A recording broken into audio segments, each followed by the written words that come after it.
You're listening to Kill Cliff's Hazard Ground podcast, with service members from across the military sharing their stories of combat and survival. And now, here's your host, Mark Zinno.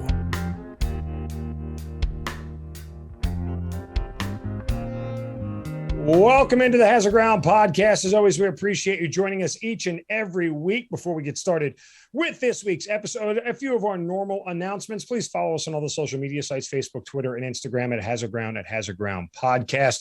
Of course, don't forget about our promotion with Amazon. Go to our website, hazardground.com. Click on the Amazon button at the bottom of the homepage, or under the sponsors tab. It'll redirect you right to Amazon. You can do all of your normal Amazon shopping, and we will get a percentage of what you guys spend, and then we take a percentage of that and donate it right back to some of the great charities and organizations you've heard featured here on the Hazard Ground. Of course, don't forget to subscribe to our YouTube channel. You can watch all of our episodes there as well, and download the Kill Cliff TV app. Very much a way to look at all of the podcasts that we do on the Kill Cliff TV app. Don't forget about our friends at Kill Cliff. Go to killcliff.com for all of your clean energy drinks, including CBD products, some of the best in the biz. Killcliff.com. You guys know me. I'm a huge fan of the pre-workout and the post-workout as well. And a quick shout out, by the way, to Jacob. And I don't want to give away his last name, but he made a donation. He's from Canada, sent us an email, loves the show. He has absolutely been a huge fan of the show, and thank you so much for the donation. We appreciate anything that you guys are wanting to give. All that goes to offset our costs. I know you guys think that the podcasts tend to make a ton of money, but not all of them do, not this one. And even at that, whatever we do make, we try to donate right back to veterans charities. So we appreciate the donation. It goes to great causes. And again, thank you, Jacob, for being a huge fan of the Hazard Ground. That means don't forget to leave us Apple reviews. Continue to help grow this show wherever you get your Apple review. Leave us a 5-star rating. Give us a thumbs up. Tell us why you love the show.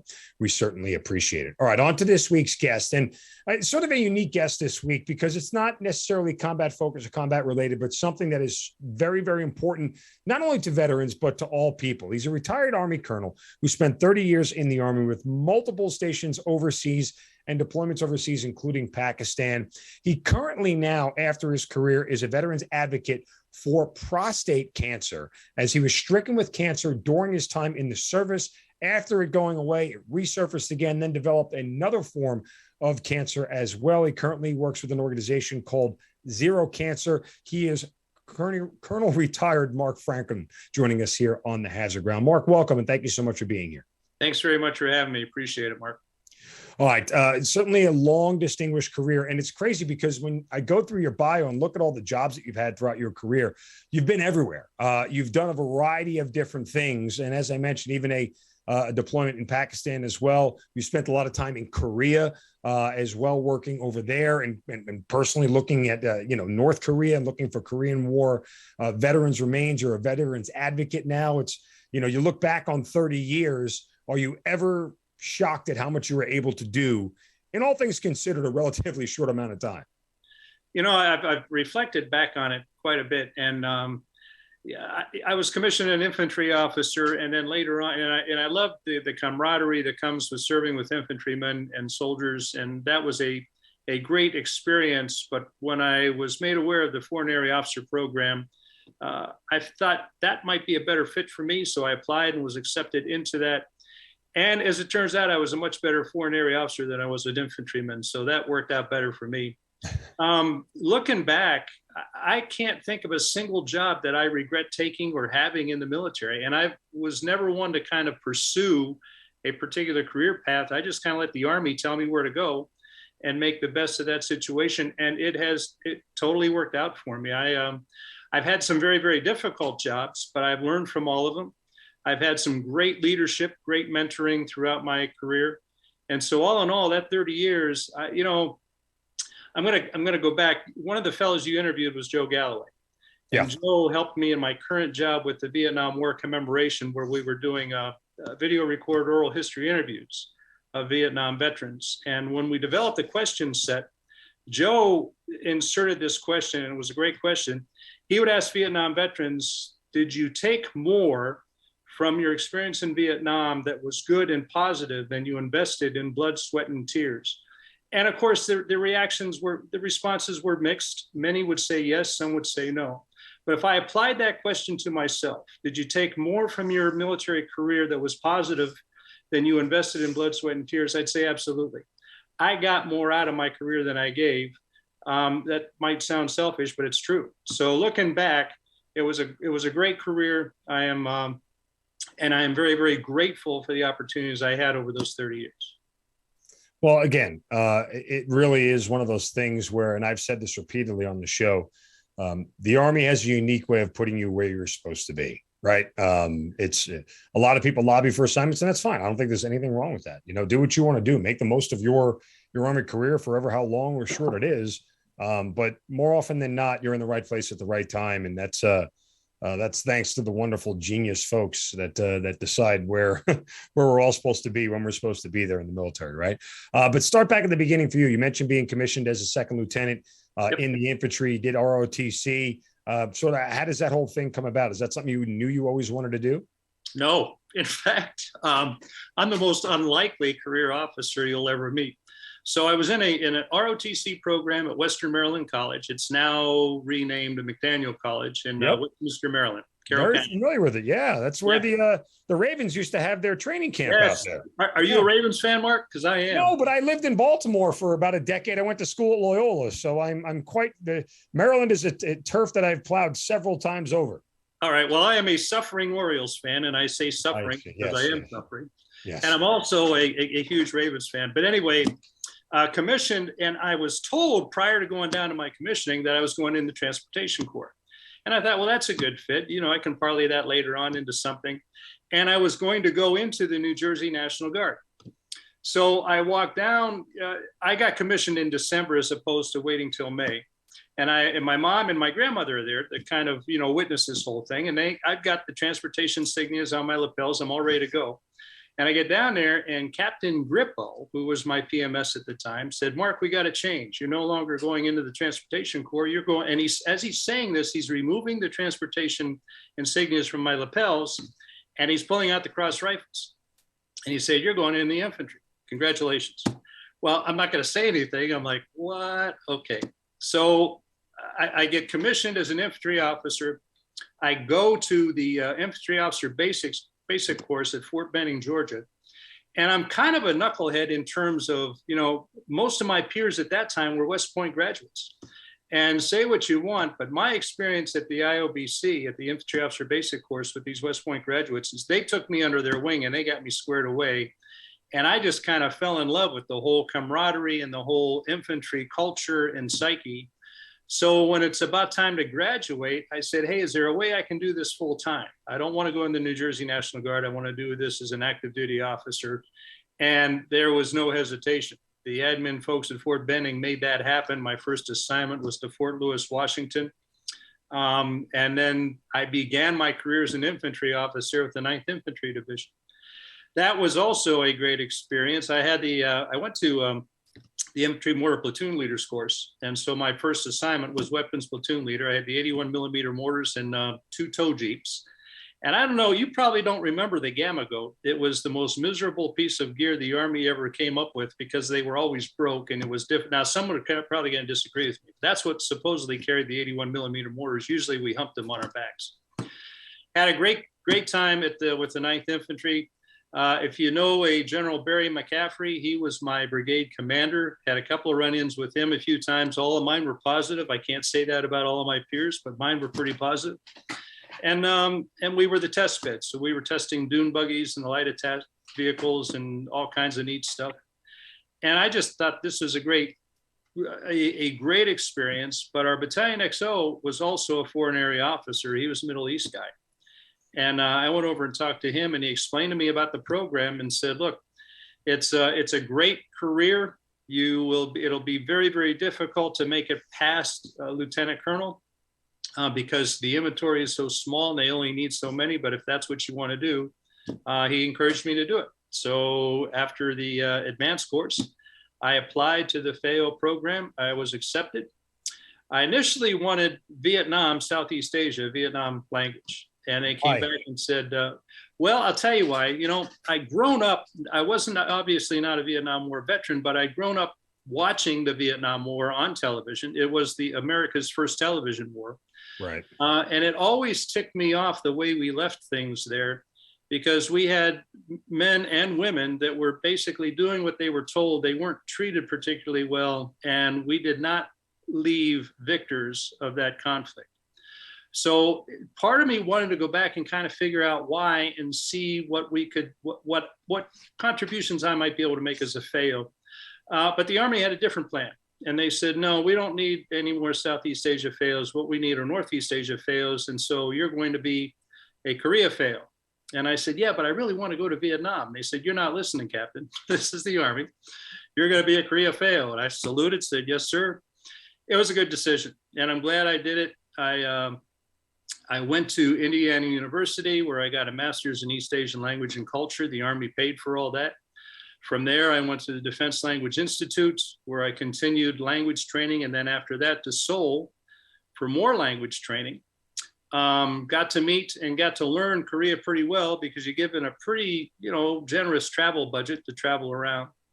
And then as a FAO payback assignment, I stayed in Korea, and I was assigned as the executive assistant to the deputy commander in chief, which is a Korean 4-star. He's the deputy to the American 4-star for Combined Forces Command.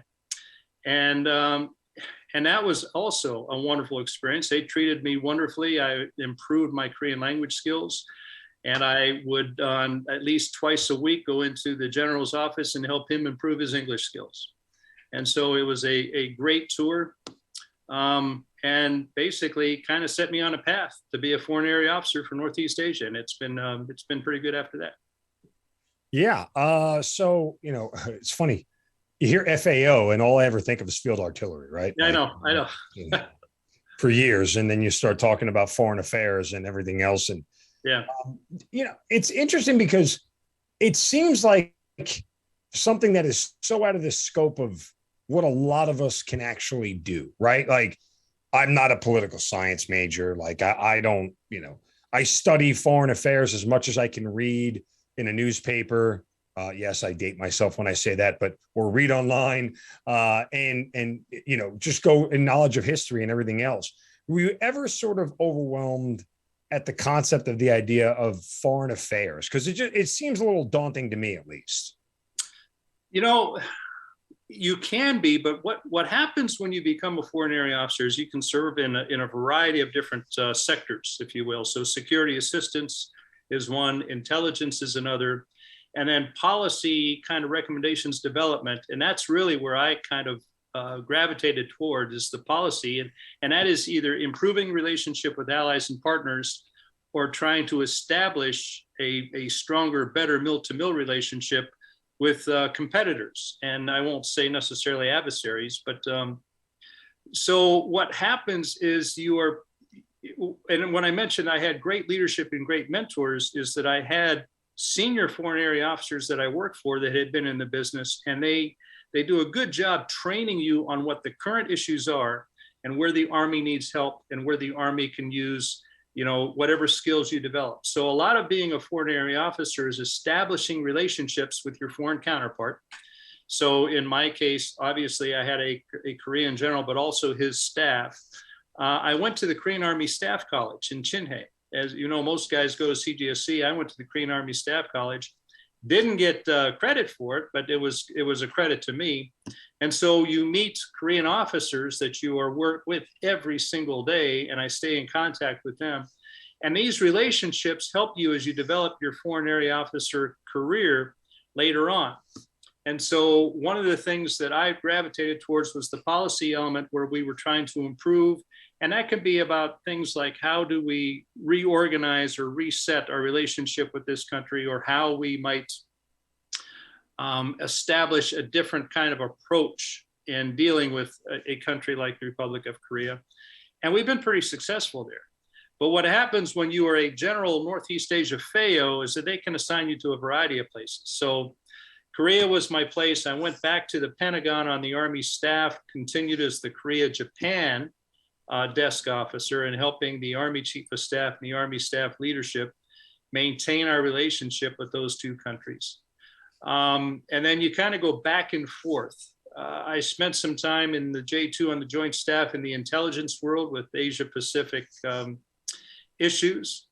And that's an eye opener. Highly, a lot of classified information. You get a lot more information about what is going on in your region. I never really got into the security assistance role until I went to Pakistan, which was completely out of my AO. Yeah. But that was kind of like the Army's way of letting me get as close to the fight as I could without actually sending me to Afghanistan or Iraq. Well, I don't want to get too far. Where were you on 9/11? So like, explain to me, because that seems like when 9/11 happens as a foreign area officer, like, you're right in the mix of at least some of the early conversations I had what the second and third order of effects are of everything. Yeah, at that time, I was actually in the Pentagon in the J2 staff as one of the J2 planners. And of course, my area was East Asia, and that attack came from the Middle East, if you will. But it's an odd thing. I was sitting there with my cubicle mate watching the television about the attack on in New York on the Twin Towers. And all of a sudden, my cube mate gets a phone call from his wife, who worked right across the street from the Pentagon, and she is frantic. And she said, "Your building is on fire." Now, you got to remember, during that time, the Pentagon was under a lot of renovation. And where we were located was at the opposite. You couldn't have been more opposite from where the aircraft impacted the building. So you learned to tune out a lot of noise because you always heard construction noise and bangs and booms, and you didn't pay a lot of attention. We never heard a thing. But about the time he turned around and said, "Hey, Mark, my wife just said our building's on fire," that's when the alarms went off in our part of the Pentagon. I walked out, opened the door, and by then you could see people were already evacuating. There was debris, kind of dust clouds in the hallway, and it was time to go. So you didn't feel the vibrations in the building? We had no clue. In fact, if his wife hadn't called to tell us that, well, that's not true, because the alarms eventually did go off to say time to get out of here. So I was on something called the flyaway team. It was my job, along with my J3 operations counterpart and another intel officer at the time, to go to the alternate site for the Pentagon, Raven Rock. It's like one of the worst kept secrets in the world. It's that, cool place up in Pennsylvania that everybody doesn't know about. So a lot of them flew up. I went up in my POV, and we got up there. And we're preparing a briefing. At that time, the Deputy Secretary of Defense was Paul Wolfowitz, and his military counterpart was, at that time, was General Kellogg. He was the J6 at the time. And so I come out with my J3 counterpart to give them an updated briefing. And I will tell you without shame that we gave Deputy Secretary of Defense Wolfowitz and General Kellogg the worst briefing they ever got in their entire life, because we had it all wrong. We had the wrong planes, wrong times, wrong places. And General Kellogg, to his credit, said, "Okay, guys, we haven't given you enough time. Go back, get it right. Let us know when you're ready." So we did. We went back. And that's when Secretary of Defense Rumsfeld made one of the best decisions I thought he could have made. He said, "We are not letting these guys think they got us down. Pull everybody back to the Pentagon. We are not operating out of the alternate site. We will operate out of the Pentagon. Doesn't matter the damage." So about midnight to 1 a.m, we all head back to the Pentagon, set up shop in the alert center, and go to work. Wow. That was my experience with 9/11. Did you think that was a bad idea to go back into the building? It was a symbolic message that he was sending to the country and the rest of the world that, yeah, you have hit us, you've given us a black eye, but you haven't knocked us down. I will tell you that the roof was still on fire, and a lot of comms gear is up there. So that presented a challenge, but I'll also say that Arlington Fire Department. I'm not a doctor, but inhaling burning jet fumes seems probably not like the best health conscious decision. Yeah, we didn't think about it like that, I guess. And you could definitely smell it. And, that really never even entered our minds. We thought, you know what, we like the fact that we're going to go back and let them know that they didn't knock us out. They just, I get it. I get the emotion of the moment. Look, it's 20 years later, right? We can all sit here on Monday morning, quarterback this thing. I just, just curious what your feelings were. And if you were supportive of it in the moment, I support all you guys who were. I think that's, the easiest way to handle it. There's no point in second guessing this stuff now, 2 decades later. Well, but you make a good point, Mark. And we never even thought about that. At least I hadn't thought about it at the time. And And again, if you look at where the impact occurred, there was fire and there was smoke and there was dust debris throughout the building. And I won't say that it was all cleared out, but by the time we got back to the alert center, it had been several hours, and the Arlington Fire Department was incredible in getting the job done. They're true heroes of that day as well. And so it was just a matter of time before the fire was out, and now it was just a matter of doing recovery, and starting to rebuild. You know, what is just out of curiosity? I mean, what you go back in the building to work to do what? Like that's at that point. I mean, okay, I'm stammering over myself here because I'm just like, it's the Pentagon. You guys clearly have a different view of the world than everybody else does. Clearly, you have been working through notifications and messages for weeks now, as we all know, as we Monday morning quarterback. And I just said I wasn't going to do it, but I'll do it anyway. You know, you guys had knowledge that there was a possibility of something this happened. You guys have a better idea of exactly who did this, how they accomplished it, and everything else than most people do at this point in time. You go back to work to do what, though? So what I remember most is that we decided early on that we had been way too stovepipe, too siloed in the way we manage information between the military, the law enforcement, and the different intelligence agencies. And so right away, one of the ways we fixed that is we brought these folks inside the alert center, which in the past wasn't going to happen. Right. So we had an FBI agent there as part of it, and we brought in folks from the other intelligence agencies. And our initial mission was to figure out what happened and who did this. Our initial mission was to figure out who did it and how we go about kind of addressing that, and then what are the next steps. Now, remember, I'm a lieutenant colonel, which might seem like a fairly high rank, but at that level, you're not. You're just basically another, officer given a job. And so we were monitoring traffic and trying to do our own analysis on where this came from, who did it, and what are our next steps in recommending that to the leadership. That's what we were basically assigned to do initially. And then as time went on, as more information came in, that's when you can start developing courses of action and what you want to do. All right. I don't want to kind of, rehash all of that. But for you, after that, I mean, obviously you work at the Pentagon at the time. Post 9/11, how much longer are you at the Pentagon? What's your next assignment? Did you want to stay? Did you want to go into a different field? I mean, do you want to go back to being a foreign affairs officer? Did that seem like a silly thing at this point in time? Take me through it all. I kind of figured, so I'm in the J2, I'm a lieutenant colonel, and I'm thinking, I remember thinking back to that Battalion XO when I was lieutenant, saying getting beyond lieutenant colonel is going to be tough. So I was looking for an assignment that might that I would find interesting. And when I told you before, I never really pursued an assignment. That's mostly true. But when I called my branch guy and said, "Hey, I'm coming up, getting ready to PCS out of here. Where can I go? And oh, by the way, I'd kind of like to stay here because the kids were in high school and I didn't want to move them." He said, "Hey, there's a job at the Defense Prisoner of War Missing Personnel Office, and it's a FAO billet. You'd be good for it. Why don't you take that?" So I said, "Okay, I'm in." And man, I'll tell you, that was a really, really good job because now here's the thing. I was assigned as the China Policy Desk Officer. So my job was to go to Beijing and work with the Chinese on recovering remains from the Korean War that might have actually happened in China. So if you think about your geography, of course, the Yalu River, and you've got right across from North Korea, you've got Dandong, which is a city on the river. And we actually had a crash there. Troy Cope, who was an F-4 pilot in the Air Force in the Korean War, and he had been shot down, augured into Dandong. And so that was one of my very first missions, was to kind of figure out if we can get his remains. And that's a whole story. I don't know how much time we got, but that's a really interesting story. Go ahead.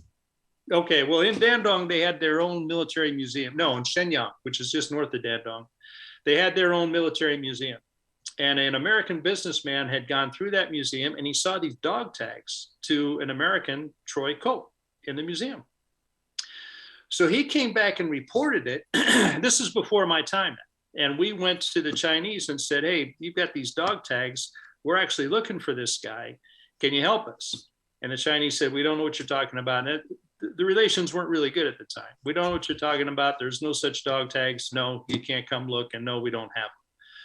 So the next time we went back to Shenyang to look at that museum, of course, the dog tags are gone. So now we're working our own kind of, and again, this is before my time. I'm just giving you a bit of the history. Right. So now the Soviet Union kind of dissolves. And what happens is that they open up their archives, and Dr. Catherine Witherspoon was one of the first to get in there.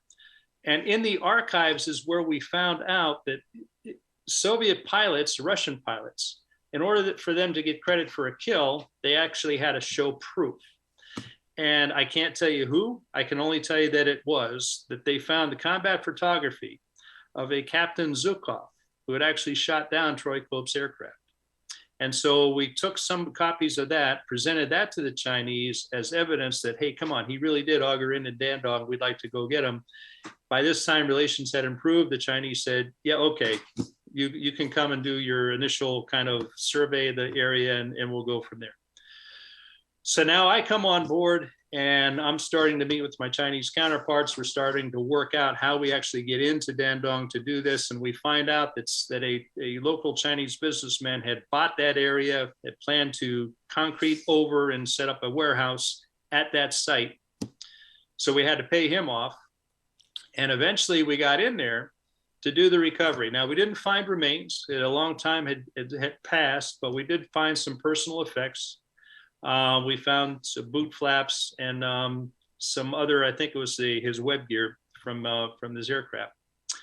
And we brought that out. I don't think they got any actual remains. There might have been a bone fragment or something. But what we found, we recovered, presented to the Cope family, and they were more than satisfied. So we actually were able to go in and recover his remains. And that's the Troy Cope story.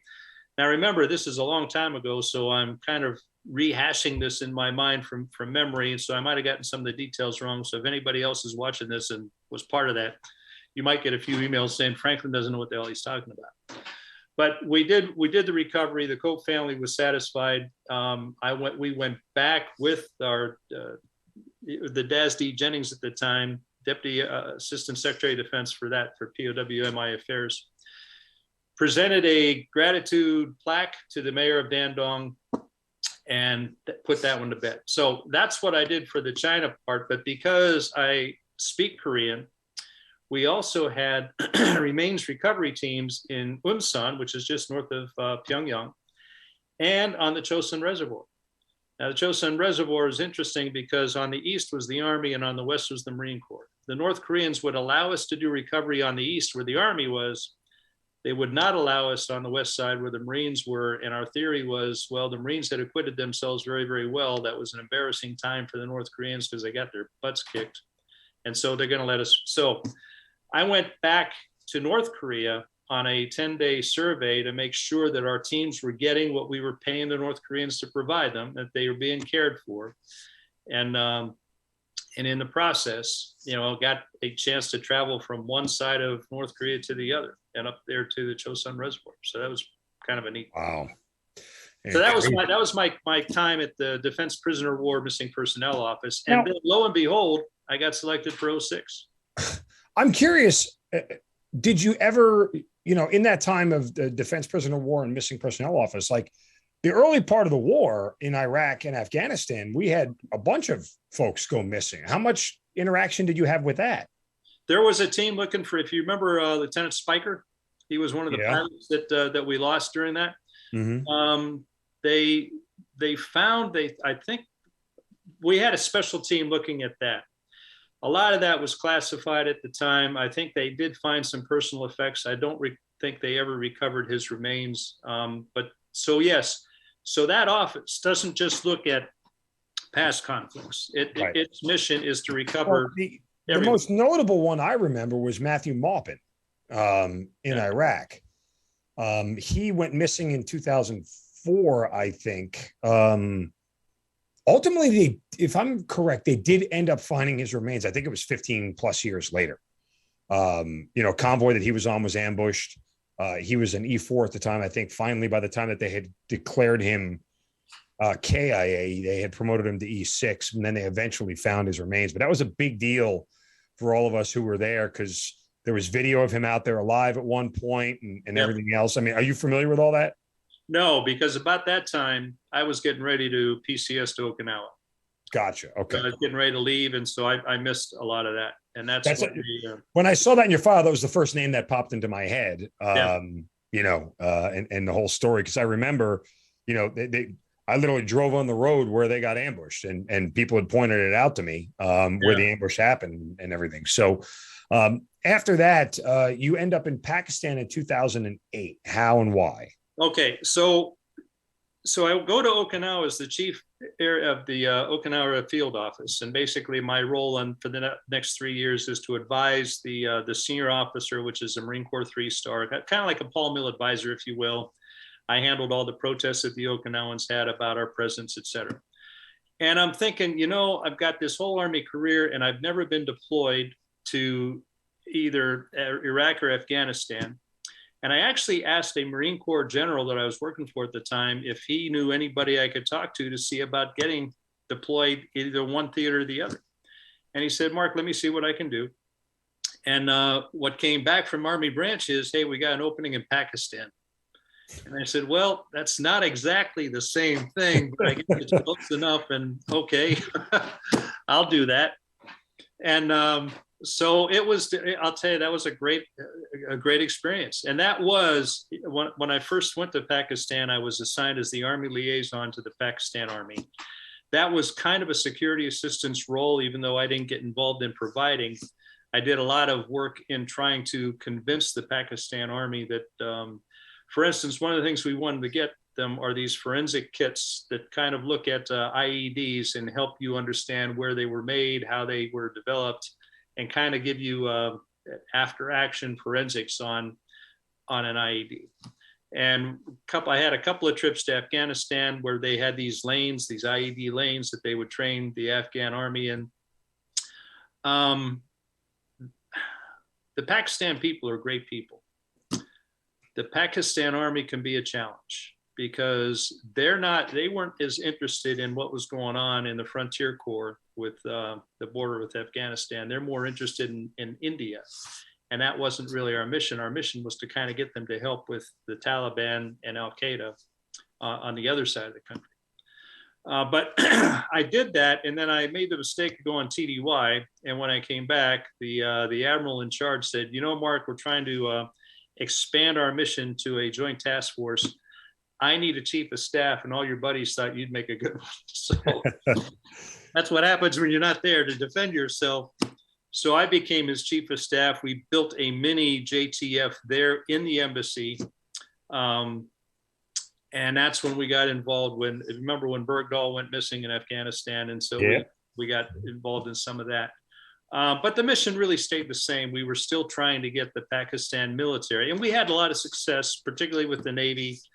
The Special Forces did a great job with the Frontier Corps guys at the Federally Administrative Tribal Areas.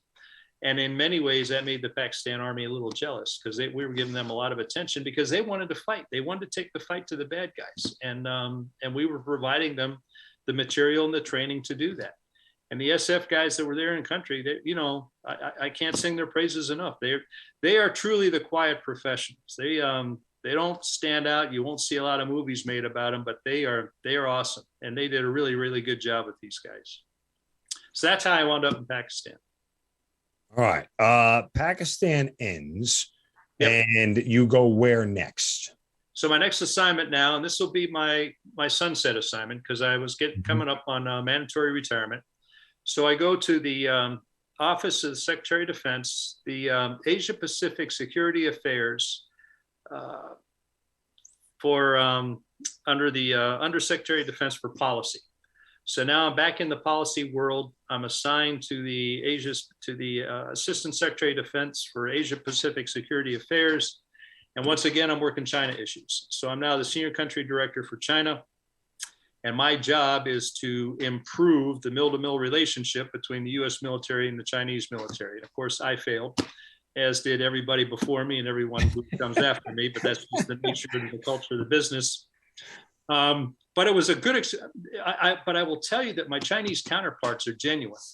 And so we both wanted the same thing. Quite often what happens is by the time those decisions get sent or those recommendations get, decisions are made at a much, much higher level. But at the grunt level, at the working bee level, there is real genuine effort to try to make things better. So that was my job. That, and I had a couple of other additional tasks. And my last year, I was, you get your annual physical, and a very astute public or physician's assistant at the De Lorenzo Clinic there in the Pentagon was reviewing my blood work and said, your PSAs are not high considering, they're still within normal range, but the increases are more than incremental. They're fairly dramatic. And so that could be an indicator that there might be something going on with your prostate. She recommended I have a biopsy. So on March 7th of 2011, I had a biopsy at Fort Belvoir. And on March 14th, the doctor called me at work and said, Mark, I got some bad news. You do have prostate cancer and your Gleason score is a 7. And Gleason scores are measured on a scale of 1 to 10. So mine was fairly high. And she recommended I come in, we talked, and she recommended I have surgery. She said, you can do the radiation. And at that time, the old Walter Reed up there in the north, not the one that, the old Walter Reed, they had this great program. It was like a round robin station, an entire day where you talk to everybody. You talk to the surgeons, you talk to the radiologists, you talk to a variety of folks that provide both treatment, support. And at the end of the day, I decided, I'm going to go ahead with the surgery. There were consequences with that. But the thing about at the time is if you went for radiation and you had a biochemical recurrence, they really can't do surgery because the radiation kind of messes everything up and it's really impossible to do any surgery. If you have surgery first and then you have a biochemical recurrence, then radiation's an option. So I went ahead, had the surgery. I was fortunate, I was 54 years old. So in terms of men diagnosed with prostate cancer, I was fairly young because that's usually an older man's disease. At least that's what they used to think. And the two main consequences of that are impotence and incontinence. And I was very, very lucky on the incontinence part. When they removed the catheter, I had no problem, holding, my bladder, and that was all good. Impotence is going to affect everyone over time. And over time, that does get better. And of course, the military will give you medication to improve that. And there's all kinds of other things they can do. I was just interested in getting better. Right. So the surgery went well. They did analysis of the prostate gland. It was negative at the margins, which meant it had not, in their view, escaped. So I figured I'm good to go. This is really, really good stuff. And so I fat, dumb, and happy for the next several years. But about 2 years ago, now remember, I don't have a prostate, and the prostate is what produces the PSA, the prostate-specific antigen. And that is what is an indication for prostate cancer. So the first time my blood work came back, and it was very, very, very small, minimal, but there it was. The prostate was, the PSA was detectable. So I asked the doctor about it, same doctor who did the surgery, and she said, it might be a lab assay thing. Let's not worry about it yet. The following year, it was also detectable. Not much of an increase, but it was there. And then about 2 years later, it started to get bigger. In other words, the detectable, it wasn't just detectable, there was a significant amount of PSAs detected. And this last one was 0.5, which obviously meant there was something going on. So the urologist, different urologists now said, yeah, I recommend you get a PET scan. That will determine. And sure enough, it confirmed that I have what's called a biochemical recurrence. And when that happens, Mark, not to sound gloom and doom, but if it comes back, you're pretty much going to have to live with it for the rest of your life. And you just have to learn to treat it and manage it. So when they found that, they also found hot spots in lymph nodes around the prostate bed. But they also found a hot spot near the colon, in the lymph nodes in the colon. And so they recommended a colonoscopy. And Sure enough, colonoscopy confirmed that not only did I have a biochemical prostate cancer, but I also had colorectal cancer. Oh, and you know, wow. that expression, God never gives you more than you can handle. I was feeling pretty flattered. I was thinking, okay, what are we going to do? So I will tell you, the good news is, after 39 radiation treatments to treat both the prostate cancer and the colon cancer, because this presented a real challenge to the doctors. 39 radiation treatments, 8 cycles over 16 weeks of chemotherapy, surgery on April 1st to remove that section of the colon where the tumor was found. And I can tell you that the colon cancer is essentially gone and the prostate cancer is in remission. So good news on all fronts. They did give me an ileostomy. If you don't know what that is, basically they take your small intestine, pull it through the abdomen, hook you up to a pouch.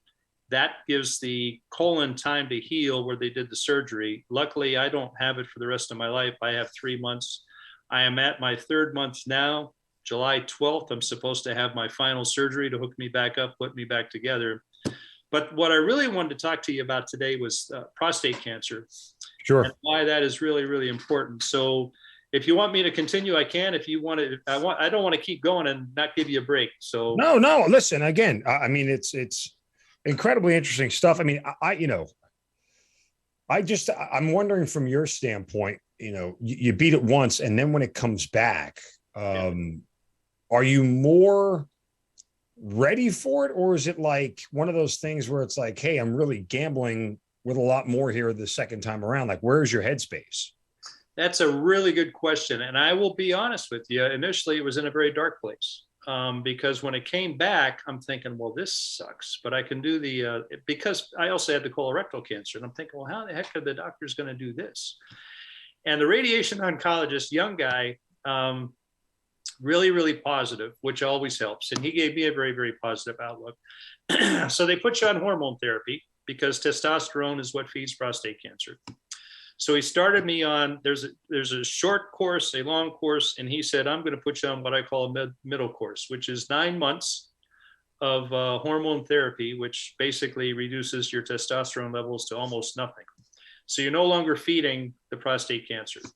Combine that with the radiation treatment, and the PSAs are non-detectable, which is a good thing. So right now, my PSAs are non-detectable. That doesn't mean it's gone. It just means we've kicked it back. And one of the great things about Zero Cancer, they have this Zero Cancer Summit where you get to listen to doctors and researchers talk about all the neat things that are going on with prostate cancer research today. And most of those are treating those who have metastatic prostate cancer. And I get that because that is the most dire kind of thing you can deal with. And that's the focus. But they also give you some good information. It's very honest and they don't sugarcoat anything. And that's when I learned that, okay, this is something I will have to deal with for the rest of my life. But I am encouraged by the fact that there is so much new research on what they can do to treat this. And, well, I'll give you some stats because this is really that's what I kind of wanted to get to for a quick moment here. And this is courtesy again of Zero Cancer, and you can go, as far as veterans are concerned, 1 in 5 veterans will develop prostate cancer in his lifetime, which is a higher rate than the civilian population of 1 in 8. Yes, which, again, you wouldn't think that veterans have any more propensity for cancer just because it's so all encompassing. But prostate cancer is the most common type of cancer diagnosis among U.S. veterans. And I guess when you think about it, because it's obviously a male cancer, and there are more males in the military, therefore, I guess the percentage would be higher. Nearly 500,000 prostate cancer patients are currently within the VA healthcare system, which seems like a lot. And of course, you can go to zerocancer.org/veterans to get more information for veterans who have questions about prostate cancer. But for you, again, it's the other part of this whole thing in your story is that that you currently serve on the DoD's prostate cancer research program and the consumer review panel. So how do you get that job and sort of what does it entail and what are your sort of duties with it? So the first thing is someone like Zero Cancer, you need a sponsor. So in my case, I started as an advocate with Zero Cancer. And I just want to talk about the advocacy real quick. Sure. that is where you will meet other prostate cancer survivors or other prostate cancer patients who have also become advocates. And these are all men that become incredibly passionate about this. And you engage representatives, you engage staff members with Congress, and you encourage them to, for instance, like the Prostate Cancer Research Project within DOD. One of the things we're trying to do is get them to increase funding from 110 million to 120 million this fiscal year. There's also the PC CARE Act, where we're trying to get, and Congress, Congressman Murphy and Congressman, make sure I get his name right. Yeah, Bobby Rush at Illinois have submitted this proposal that would require the multiple agencies that are looking into prostate cancer research to kind of coordinate and collaborate so that they're not being redundant and they're not wasting, and it's going to be a much more efficient way to look at it. So with the advocacy program, you are with men that share the same experience you have, and you get to learn about their experiences, and then you actually feel like you're doing something to help prostate cancer research. So once you become an advocate, then a sponsor like Zero Cancer can ask you, would you be interested in taking part as a layman consumer reviewer for prostate cancer research within DOD? I didn't hesitate. So they take your resume and they make a proposal to DOD to bring you on. You meet certain criteria. Basically, it's a contract without any real, I mean, I can say no at any time. But there are going to be various times in August, September, and November where they will meet, and it requires about 60 hours of prep work prior to the actual review panel. And that's where you do your own research. They give you materials to research, and you prepare for the various proposals that are going to be discussed. And you offer your view as a layman. So you offer the view as a prostate cancer patient or survivor on whether it's a treatment option, on whether it's some kind of support option, on whether it's a kind of a research plan that they want to do with prostate cancer patients and survivors. I haven't done one yet. I've signed up for the August and the November panels, and I'm waiting for them to come back and tell me, here's what you need to prep for it. These are the dates. And then I can tell you more after I've done it, what that's all about. I haven't actually done it yet. So that's what the review panel is. And again, you feel like you're making a difference, like you're contributing, you're actually doing something rather than sitting back and thinking, oh, woe is me, I have prostate cancer. So it's an opportunity, and the advocacy is the same thing. It's an opportunity for you to actually engage and do something about your situation and your diagnosis. You mentioned 1 in 5 veterans. That's true. And the American Cancer Society estimates more than 268,000 men will be diagnosed with prostate cancer this year alone. That's a pretty big number. And currently there are 3.1 million men that have been diagnosed and living with, either as a survivor or as a patient with prostate cancer, living with the disease. That's roughly the population of Chicago. So, it's an insidious disease. It has consequences that affect men emotionally, psychologically.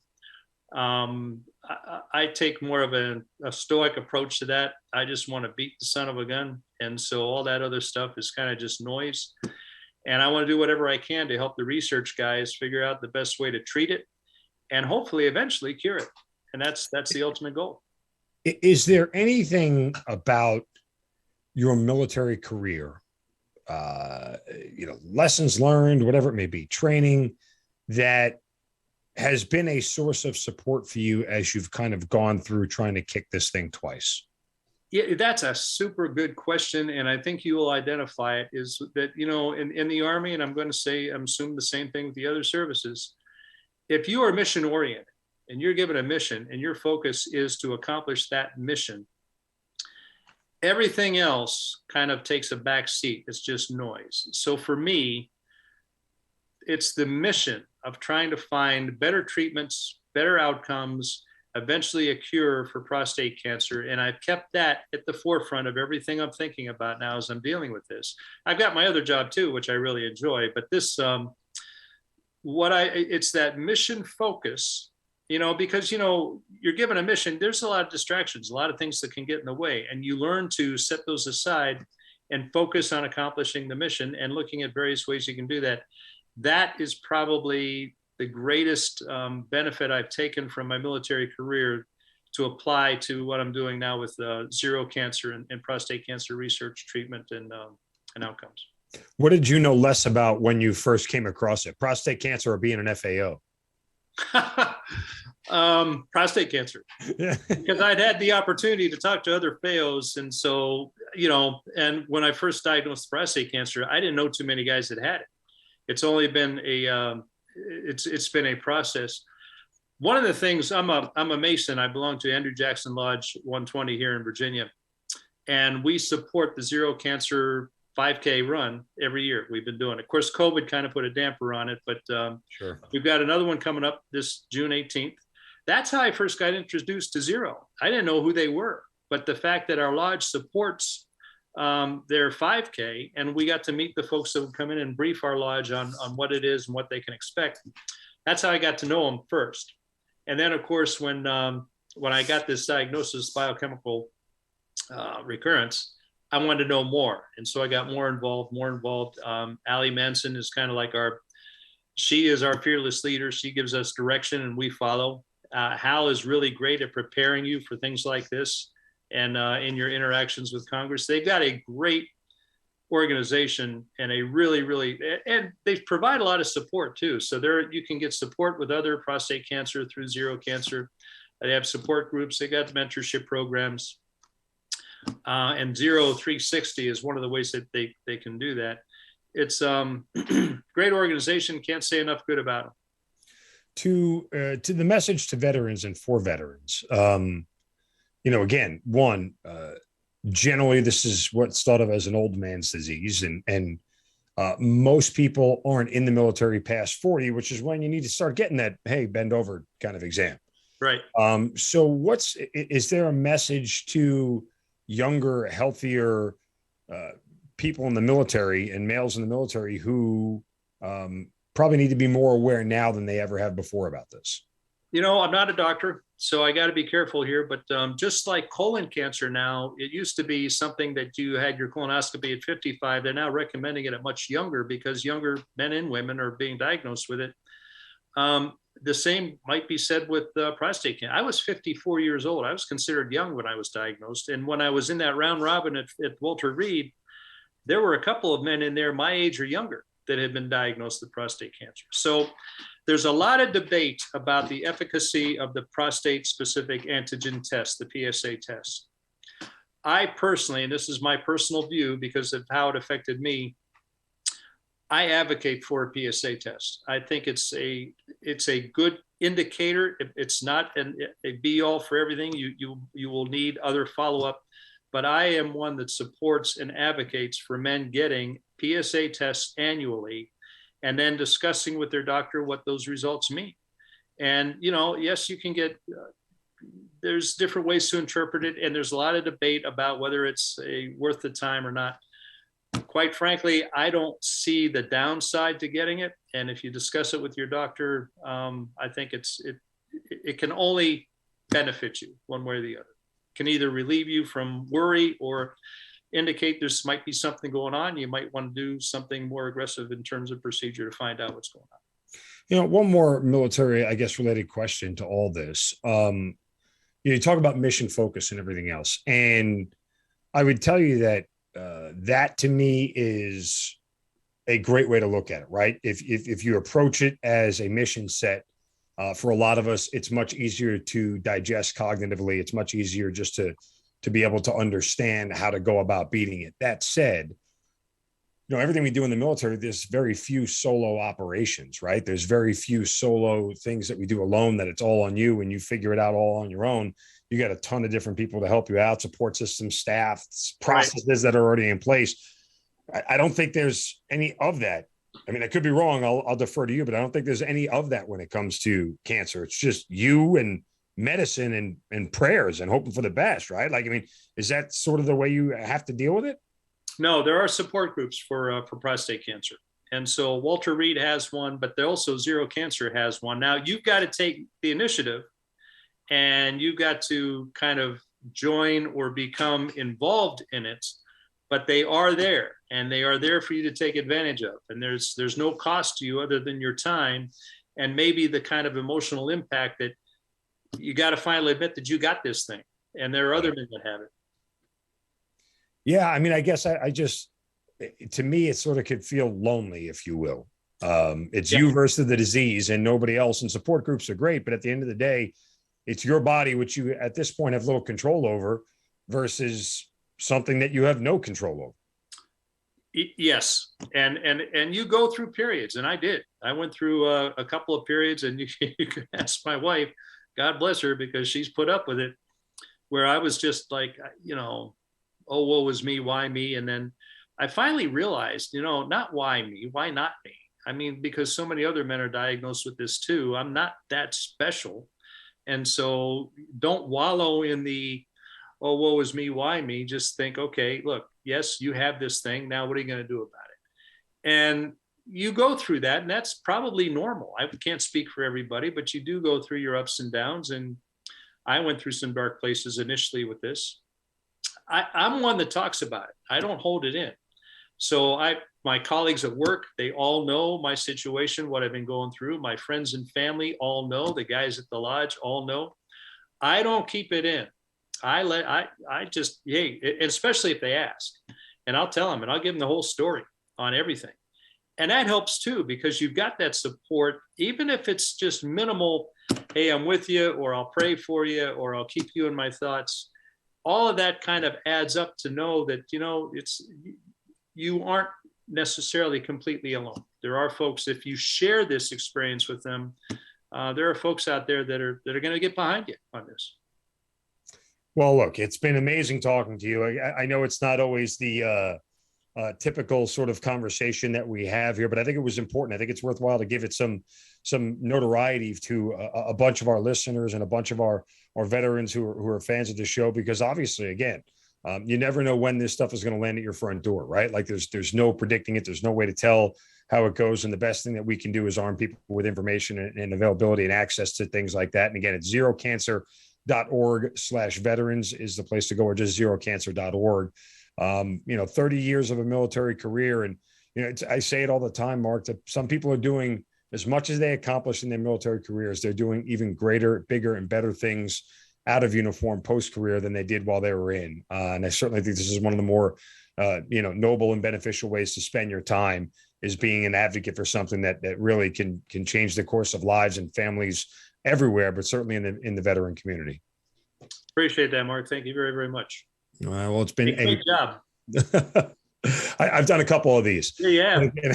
You made this easy. I didn't know what to expect. You made this very, very easy and very comfortable. Thank you. Well, we appreciate it. Again, zerocancer.org. Mark Franklin, thank you so much for being part of the Hazard Ground. Thanks. You've been listening to Kill Cliff's Hazard Ground podcast, hosted by Mark Zeno. If you have an interesting story to tell and you'd like to be on the show, send us an email at producer@hazardground.com. And if you like the show, don't forget to subscribe, rate, and review on Apple Podcasts. Thanks for listening. We'll see you next time.